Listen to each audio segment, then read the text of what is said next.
All right, keeping this show as car theme, Yes. Reviews on the Run is now about to become a DeLorean. Yeah, we're going to revisit an old quarter eater. This is Dragon's Lair on the PlayStation Network.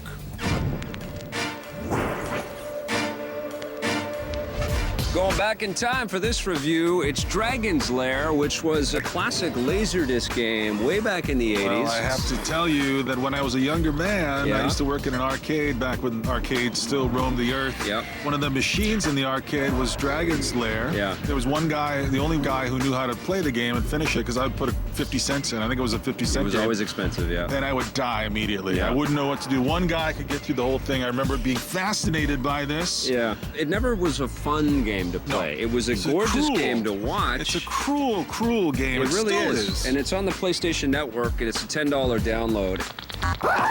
This game has been ported to everything. You could play it on DVD players, on Blu-ray players, on handhelds, on iPhone. Black and white televisions. I swear. And I think its day is done. Don Bluth, bless him and bless all of the creative people that put this stuff together.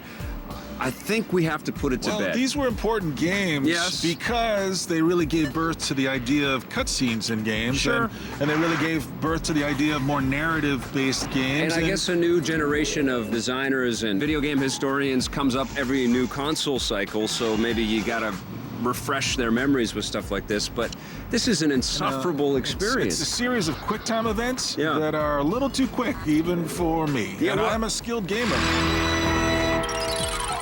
Honestly, I believe I that don't know if there what's was going on. cohesion to the story progression, it would be enjoyable. But because there isn't, But is it random? Is it it feels like it is. Random, It feels it like just the kept disc is generating. skipping. I know our friend Syd Bolton has helped out, and I think he's one of those historian guys that loves this franchise. I love so Syd. no offense to you, my friend. He knows but, what we're talking about. But this game is just not fun to I would play in rather play 2011. E.T. the Extraterrestrial on I the think that's a better 2600. game. This is one of those games that's beautiful to look at. Yeah. Sumptuous. You've never seen a game look It's like this pretty before. grainy though on the PS3. But I kind of like that though. Yeah, I mean it just doesn't feel HD, you know. Like there was I kind of like that about it. There was an authenticity and Sure. credibility about it. Sure. It looked aged. It should look aged. It should, but they could have glossed it up. They could have remastered it in a Why? way.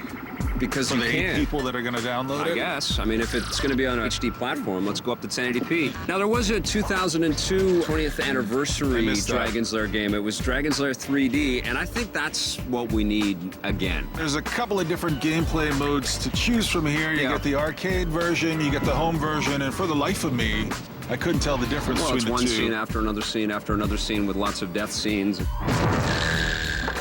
There's an attract mode where you can actually see what would run in the arcade when the machine was idle, which is kind of cool. Yes. But there's also a little icon on screen. I don't remember if this was really part of the original No. arcade version. No. Where you have the PS3's directional pad, and That's to make it a little bit easier. But and still, to make it a all I little found less myself doing was watching looking that. the pad. I know. This is pretty thin. I agree I with you. cannot What recommend did we this. spend for it? $10? I think I bought mine for $10. I did too, yeah. Boo. I'm going to give this a 2 out of 10. Boo as well. 1.5 for me.